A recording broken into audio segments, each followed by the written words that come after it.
Welcome to the last episode of K-Sarang. It's been quite a journey. I extend my heartfelt gratitude to you for listening to my podcast. For the final episode, I will be speaking to the coordinator of the K-pop and anime club at my university, Middlesex, Dubai. Hi, Rimsha. Hi, Sarah, and hi, everyone. My name is Rimsha, and I'm a second year psychology student at Middlesex University, Dubai. And I'm also the coordinator of the amazing anime and K pop club. Thank you for agreeing to speak with me, Rimsha. No, thank you for giving me this opportunity. I would love to speak about something I'm passionate about any day. Speaking about passion, guys, I see a lot of Rimsha's Instagram stories and her Instagram posts, and they're all full of Korean culture. Rimsha's always cooking Korean food, watching Korean dramas, listening to K-pop. And I was so inspired by that. I said, wow, Rimsha's the ideal candidate. And to find out that she was also the coordinator of our university's anime and K-pop club, I was like, wow, that's a real life Korean like true fan that I must talk to.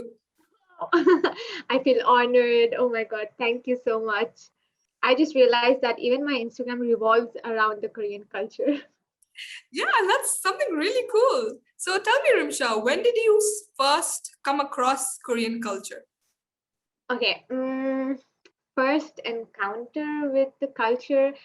Um, when I was like really young, like basically a kid, there's this point in everyone's life where everybody realizes that there's more than just your own culture.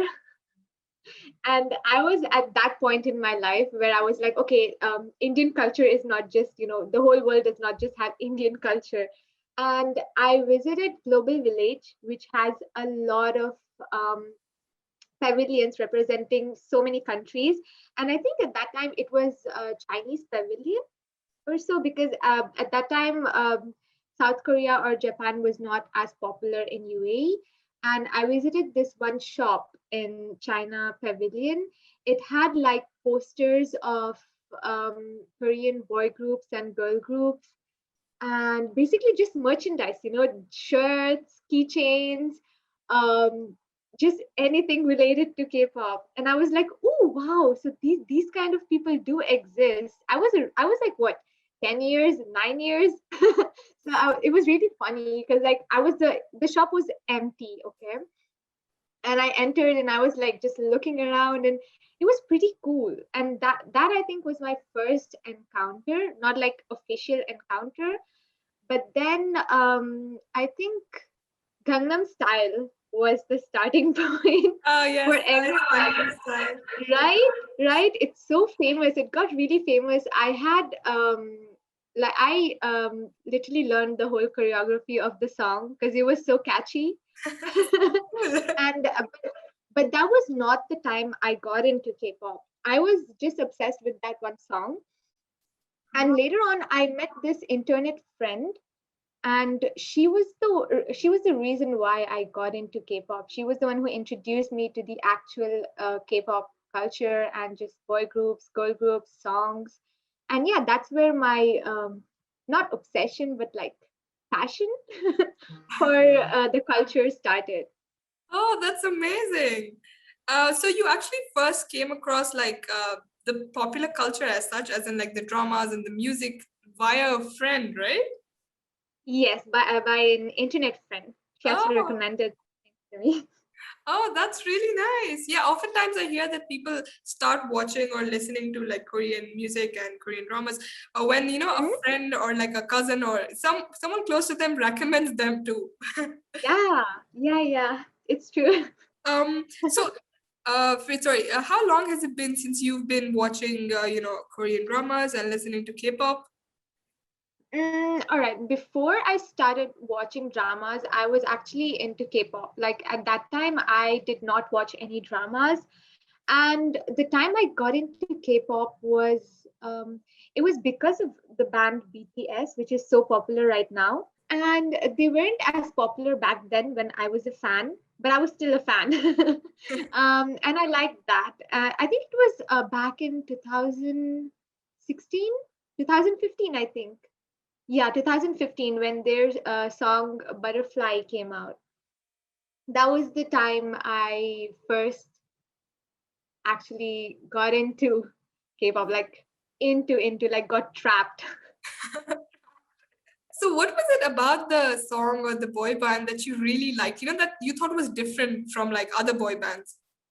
Okay. I used to stan a lot of Hollywood artists before joining the K-pop culture and endorsing into it. When you watch Hollywood artists, it's just it's pretty plain and like okay, so common, but K-pop was something different to me, and I liked how it was so different. So that's why I think I was like, oh, okay, it's something new. Let me go and see. And I really liked it. The songs were really catchy, and the really important thing about their like the K-pop culture is that they put themes into their performances. Like it's not just a song, it's not just a dance. They bring a whole theme into their performance and convey deep messages from it, and that's what I really like about K-pop. That is really amazing. There's like a greater depth to it than just any song or like Yes. any music video, correct? Yes. I see that you listen to a lot of Korean music. So at this point, like what percentage of the language do you understand? Okay, let me think about it. I'm still learning the language, okay, after watching so many K dramas and everything, but I'm still a beginner, I would say. I can speak, read, and write, but only at the beginner level. I'm still learning how to recognize the vowels because the language has a lot of vowels, all right, and it's pretty confusing because it's basically just made of lines, all right. And yeah, it's really confusing when it comes to writing, but speaking, I believe I can hold a basic conversation. In fact, I recently volunteered at an art exhibition where I had a chance to interact with Korean families, and I gathered my courage. Like, Rimsha, you've watched K dramas for so long, you've stan so many K-pop bands, so it's time to put your learning to use. And I went up to them and I was like, oh, 한국 사람이에요? And their reactions were golden. They did not expect Wow. a tiny Indian girl in hijab like me to speak the language of their country. And so they were really happy and greeted me in Korean too. So it feels good to speak a language you're learning with the person who is native. Wow, that is really awesome. Yes. And it shows that you appreciate their culture, the language by learning Yes, it. yes, exactly, exactly. And maybe that's why they were really happy that, our culture is recognized by someone too. I mean, it's not like it isn't recognized by everyone, but like a girl speaking that language, that's, I find it cool. Wow, that is so awesome. And that was really brave of you to just, like muster your courage and speak in that language. That's awesome, Rumsha. Thank you. I was like, I have to do this. I need to put my language learning to use. That's really awesome, truly. So when you began like learning the language, was it like accidental? Because you when you watch a lot of Korean dramas, you pick up words, right? Or did you Yeah. actually put in that effort? You were like, I need to learn this language. I'm going to learn the letters. So how did that process go? Okay, so I watch a lot of Korean dramas. It's a fact. And watching something in the same language for years, I mean, it's obvious that you're going to pick up a few words here and there. And yeah, it's kind of hard to incorporate it in daily life because there's just no one to communicate with. Like, it's not like I have a Korean at home that I can speak with. But yeah, I just picked it up from the dramas and I would just practice it with myself. And I try to bring few words into my daily life, like with my mom and dad, but they're like, what madness are you doing? And I call my mom Omma rather than Mama. Like, like how Koreans call their mom. Like I used to call my mom mama since birth, basically. But now that I'm into, I keep hearing Korean words a lot. I started calling my mom Oma for what 3 4 years now, and she does not have a say in it. And I usually even speak with my cats in Korean. Like I call them 친구야, which means dear friend, and Oh, they have. I've kept English names for my cats, but I call them with Korean names just to maintain that pronunciation.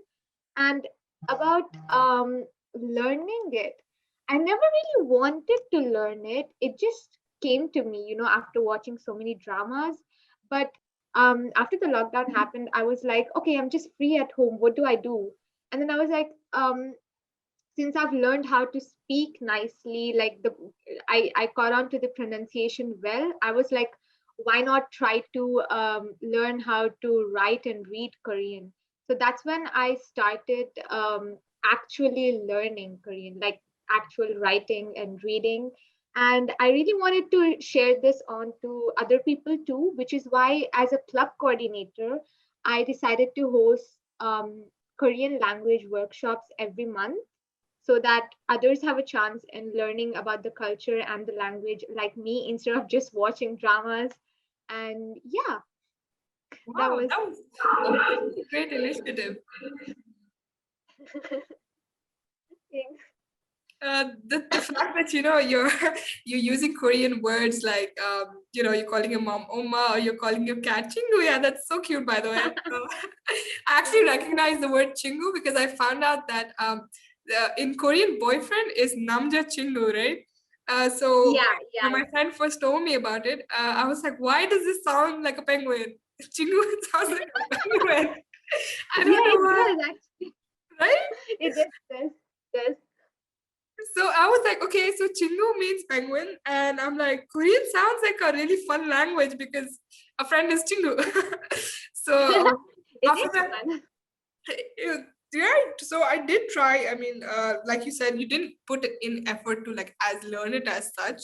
Yeah, But I think most Korean fans, because they watch so much and they listen so much, they eventually like because most of the Korean fans I've met with or interacted with, they can read write Korean. It's like a basic thing that comes with the fandom.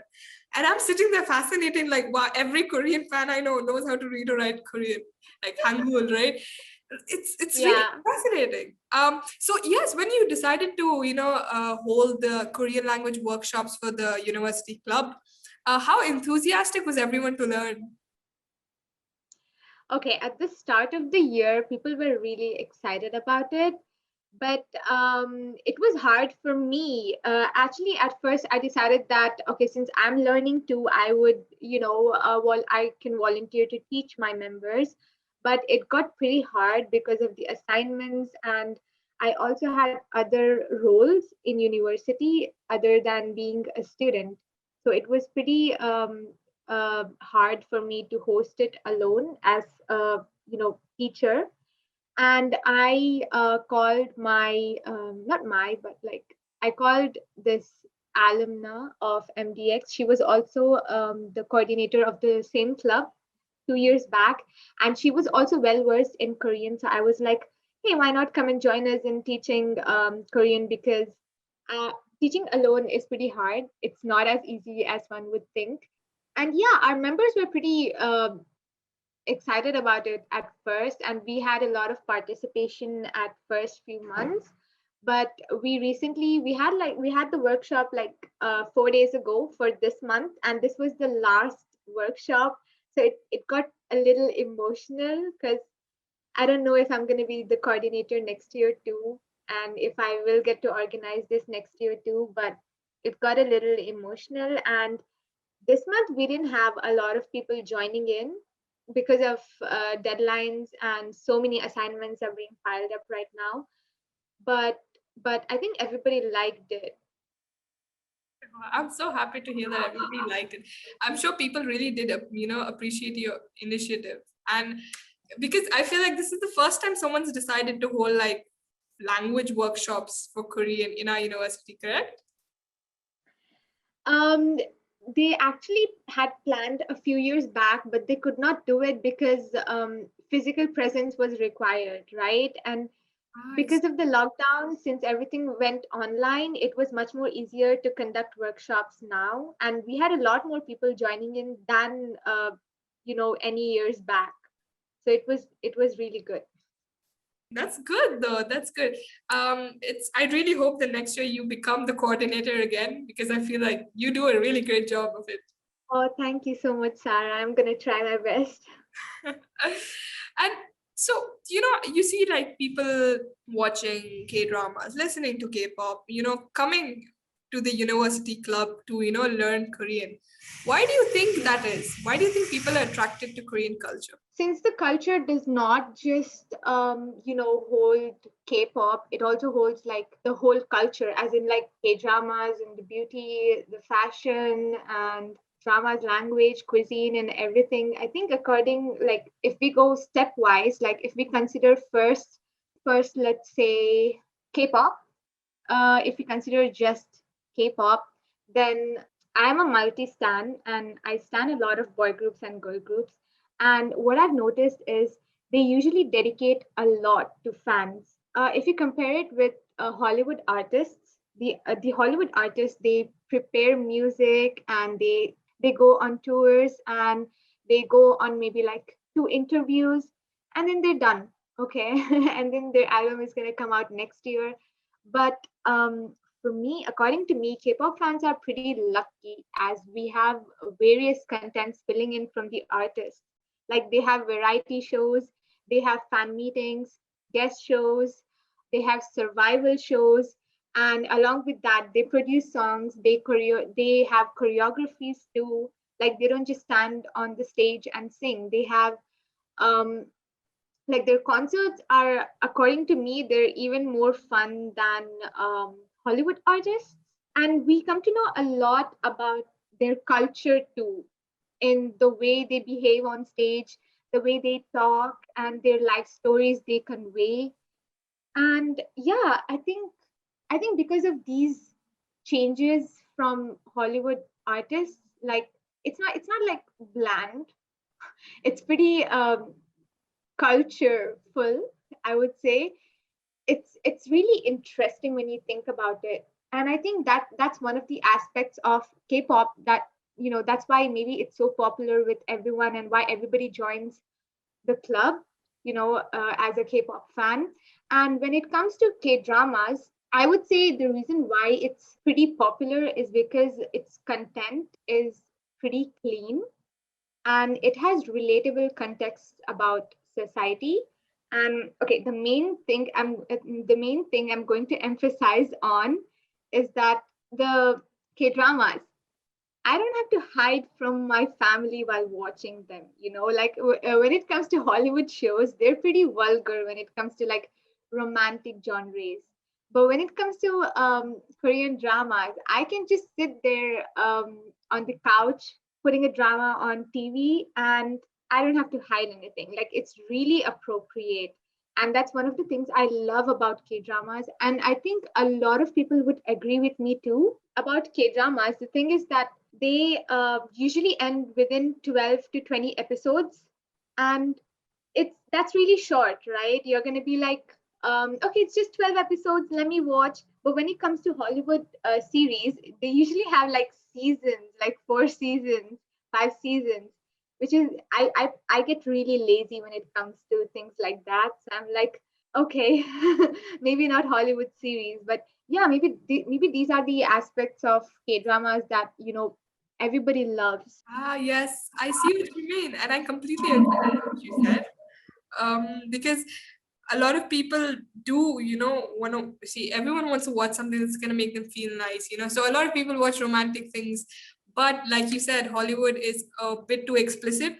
And honestly, me too, these days when I want to watch something, I try to see what age rating it is, because nobody wants to watch Yeah, explicit things after a long day. You're tired, you want to watch I something know, relaxed, right? Exactly. So that is one, I think that's a very important contributing factor to the popularity of K dramas, their Yes, appropriateness for family viewing.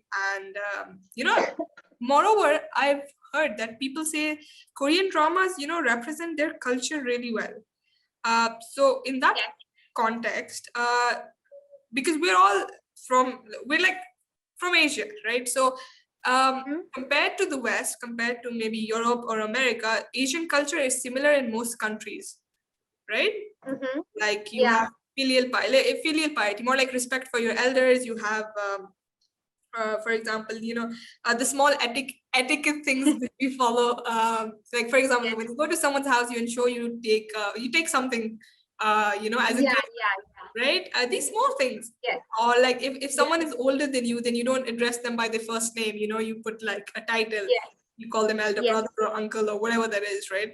So these small Yes. things, I feel like Korean dramas represent their culture in it. And do you think people are also drawn to it because they see like a similarity to their culture in it? Yes, I really think the culture they depict in the K dramas is also one of the main reasons why K dramas are so popular.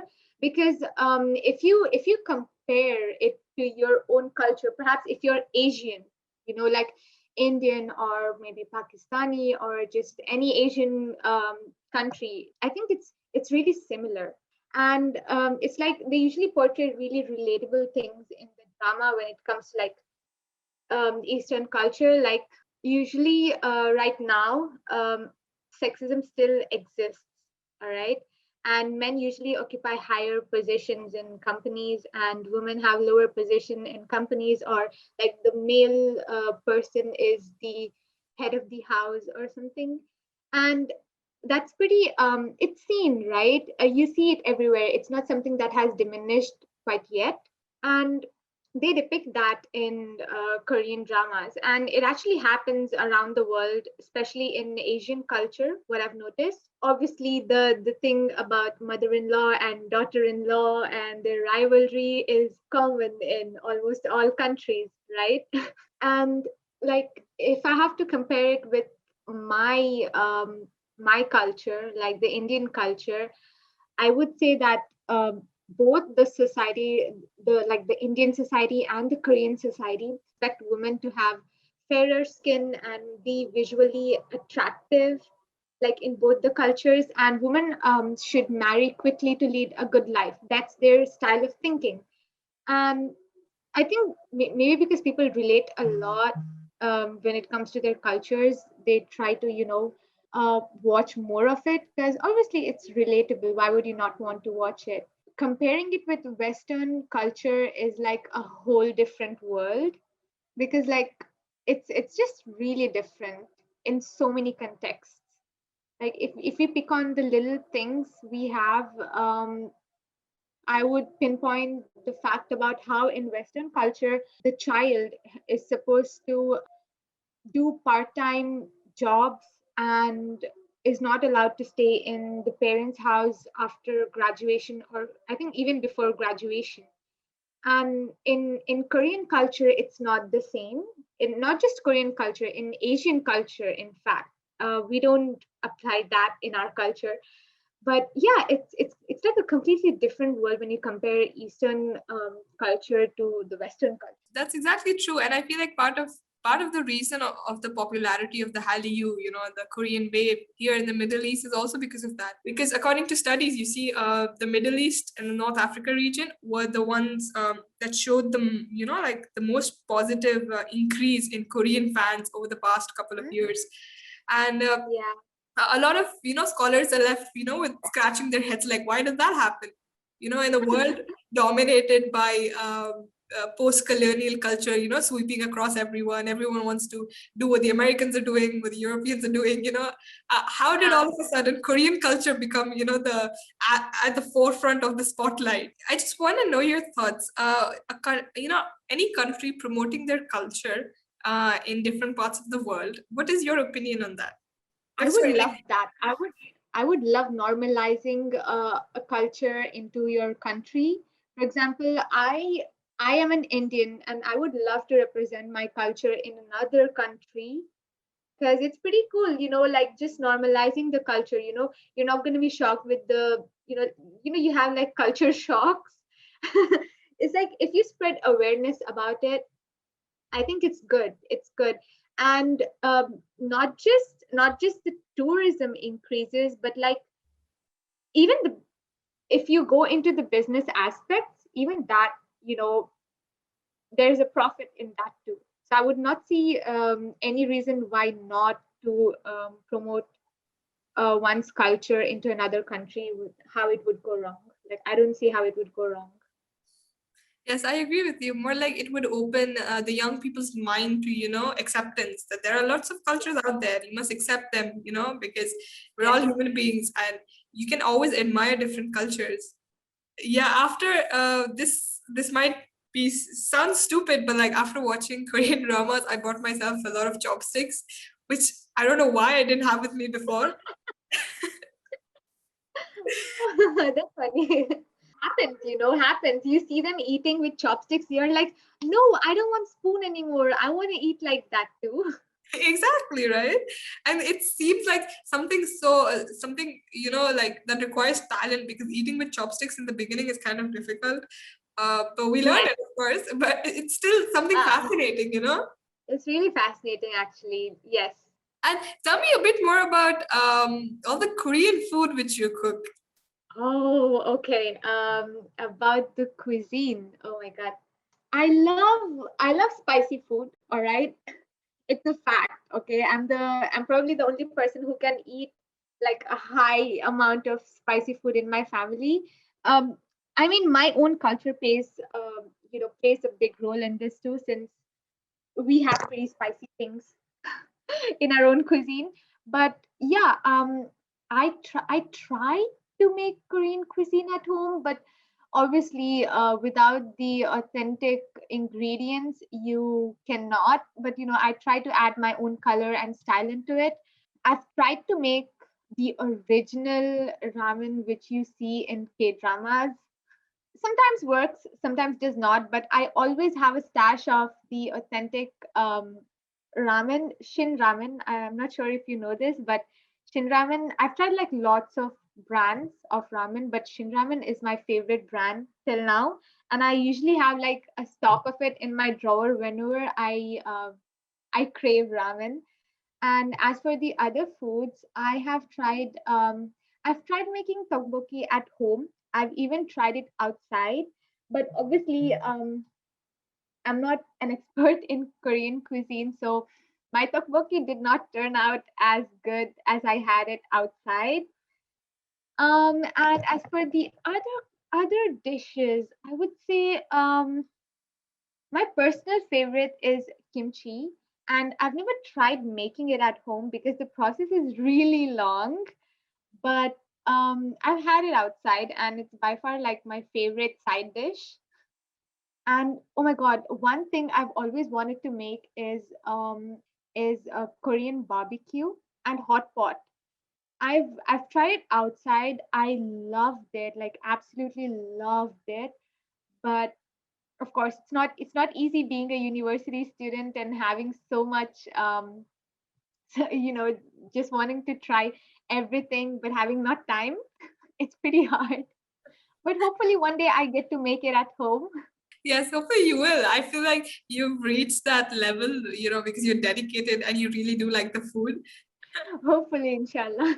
Inshallah, definitely. With all the food that you just mentioned, I feel hungry now. I'm like, I want to try some, because the only Korean food I've tried so far is the Korean noodles, but that's pretty much it. Oh, and my sister's neighbor is Korean, so she got her Mhm. kimchi. Oh, So I was like, yeah, okay, I need to try kimchi. So yeah, I considered. I thought before, like, why if I'm gonna be making a podcast about Korean culture, it is a must that I eat some Korean food, as part of the research. yeah. so, Yeah, definitely. so just last question then. So Rimsha, did you ever want to go to South Korea? Oh my God. That's like handing over a whole basket of candies to a little girl who's a big fan of chocolates. It would absolutely be a dream come true, because it's like I would love to experience that, because I've always wanted to go after watching so many variety shows about the different cities there and watching so many tourist places which were mentioned in K dramas and wherever the K-pop groups have visited. So yeah, I would love to visit South Korea one day, inshallah. Inshallah, same me too. Actually, after just watching actually honestly after just watching my first K drama, which was Crash Landing on You, I said I need to go to South Korea. It's just I just need to go to South Korea. That's it. Bucket Yeah, list. Need to exactly. go there. You know, I feel like how we treat Koreans here, like we see anyone with the Korean features and everything, we go like, oh, it's a Korean person, I need to go ask for a picture. And I realized it recently that they feel the same about us too. Like when we go to Korea, they feel like, oh, it's a girl in hijab. Maybe she's from UAE. Maybe she's from this country, that country. That's so cool. We have like a person from another country, and they go like, oh, it's really fascinating. Let me go ask to take a picture. It's like that, and I find that really cool too, because it's like wow, we're secretly obsessing over other cultures here. That's exactly the reaction I had from the Korean families I spoke to last week during the exhibition. They were like, wow, their reactions. I really wish I could record their reactions, because when I spoke one sentence in Korean, they were like, they went full on in Korean, like, 안녕하세요. Oh, do you speak Korean too? That's so cool. And then it was just so cool, just, interacting with them, and they were really surprised about a person knowing about their own culture, like a different person knowing about their own culture. It's really fascinating. oh wow, that was a bit such a beautiful experience. It really, really, it was. And that made me realize that maybe I could, build a career on this, like maybe learn the language, go to Korea and do something with it, not just learning and sitting at home and watching K dramas. Absolutely, yes. I see you really do have the potential for that, and I'm sure you're gonna do great things, inshallah. Tara, thank you so much. But inshallah, hopefully. Definitely. So thank you so much for all the things you've said today. Is there anything else you'd like to add? Um, I think I've spoke about everything. Okay. To end this off, I would like to recommend my favorite dramas, like my all-time favorite dramas I've watched, to to you, Sarah, and to all the listeners of K-Sarang right now. Um, I would say like my first number one recommendation would be Scarlet Heart Rio. It's gonna break your heart. Be prepared for it. And the second drama would be Penthouse. It's a must watch. Like you just have to watch it. It's just too good. You cannot find another drama like this anywhere. And number three, coming down with a little lighthearted drama, is Strong Woman Do Bong Soon. So yeah, I hope you guys enjoy while watching these, and I hope you guys add it to your list, and I hope you guys give it a 10, because I gave it 11 personally. Oh, that's so amazing. Thank you for the recommendations, Rimsha. Even I needed some. I'm totally gonna watch them. Scarlet Heart Trio sounds like something I need right now. I need something to cry over. So I'm definitely gonna Yes, give it a watch. I love it. I hope all our listeners also watch them. Yeah, I hope so too. 여러분 만나서 반갑습니다. 감사합니다.